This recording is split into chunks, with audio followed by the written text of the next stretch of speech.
Breathe yourself to listen the truth with curiosity.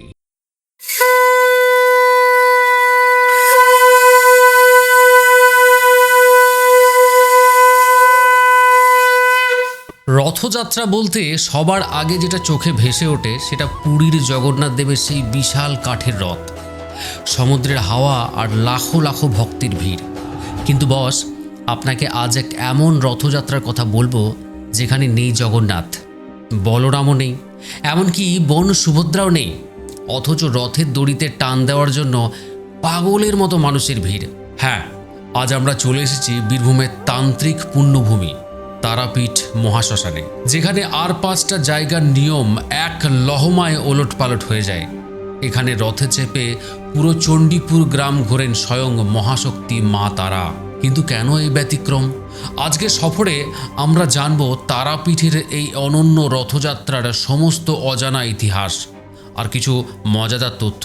এখন প্রশ্নটা হলো, একটা কট্টর শাক্ত মন্দিরে এই বৈষ্ণবীয় রথযাত্রার আইডিয়াটা কার মাথা থেকে এলো? এখানেই লুকিয়ে রয়েছে মেন টুইস্ট।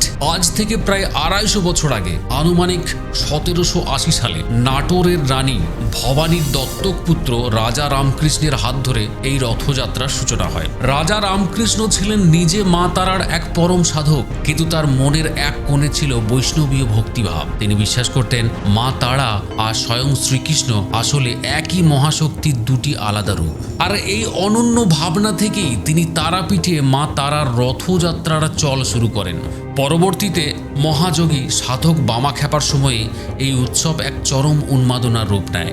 শোনা যায় স্বয়ং বামাখ্যাপা মায়ের রথের সামনে এসে আপন খেয়ালে নাচতেন, রথের দড়ি ধরে টানাটানি করতেন। শাক্ত আর বৈষ্ণব সংস্কৃতির এমন ককটেল মিলন সত্যিই বিরল। তারাপীঠের এই রথ কোনো সাধারণ কাঠের রথ নয়।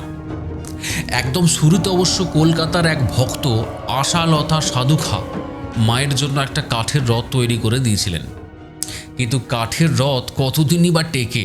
তার পরবর্তীতে তারাপীঠের দ্বিতীয় প্রধান সাধক আনন্দনাথের উদ্যোগে তৈরি হয় আজকের এই সুবিশাল পিতলের রথ। প্রায় 17 ফুট উঁচু এই রথটি সম্পূর্ণ পিতলের পাত দিয়ে মোড়া।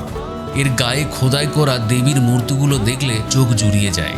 বছরের 364 দিন মা থাকেন অন্ধকার গর্ভগৃহের ভেতরে, কিন্তু রথযাত্রার এই একটা দিন 100% বদলে যায় তার রূপ।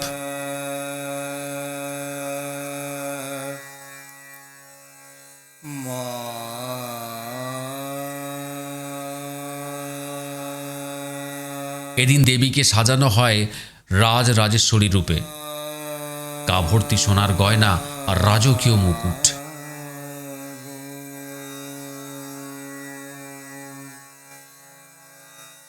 রথে ওঠানোর আগে মাকে স্নান করিয়ে পরানো হয় একদম নতুন লাল টকটকে বেনারসি শাড়ি।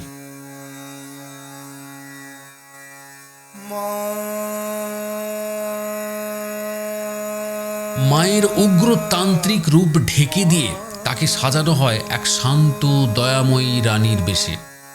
মায়ের এই বিশেষ রূপ বছরের অন্য কোনো দিন দেখতে পাওয়া যায় না।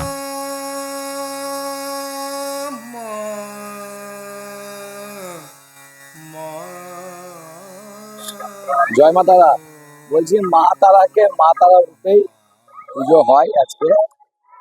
আর মা তারাকে রথে চাপানো হয় মায়ের যে মূল প্রবেশ দ্বার, মন্দিরের যে মূল প্রবেশ দ্বার, সেই দ্বারের সামনেই মাকে রথে চাপানো হয়। সেখান দিয়ে তারাপীঠ পরিক্রমা করানো হয় এবং মায়ের মন্দিরের যে পিছনের গেট বা পিছনের দরজা, সেই দরজা দিয়ে মাকে আবার মন্দিরে নিয়ে যাওয়া হয়। মা তারাকে প্রথমে বের করে, যেটা মায়ের সোজা রথ যেহেতু মায়ের যেটা মেন গেট, সেই গেটের রথ এনে মাকে যেভাবে রথ স্থাপনা করা হয়, রথে চাপিয়ে তার যা প্রাথমিক কাজ মানে আরতি ইত্যাদি করার পর আমাদের মাননীয় বিধায়ক এবং আমাদের রামপুরহাট প্রশাসক এনারা রথের দড়িতে প্রথমে হাত দিয়ে রথ পরিচালিত হয়।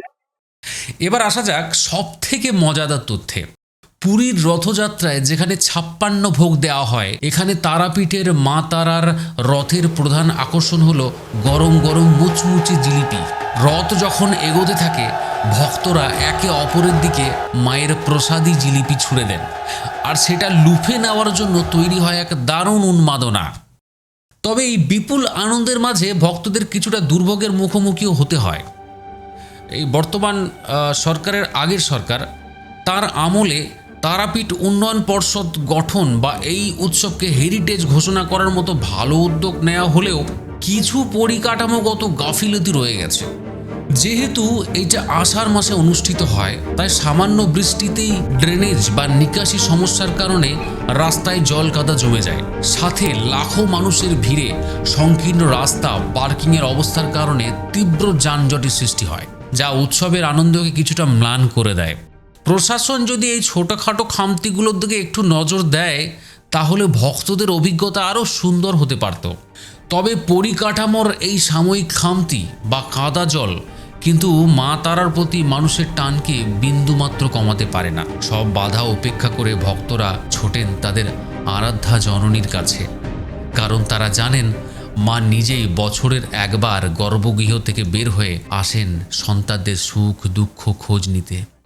শাক্ত আর বৈষ্ণব সংস্কৃতির এই অপূর্ব মিলন আর তারাপীঠের এই ব্যতিক্রমী রথযাত্রা আপনার কেমন লাগলো?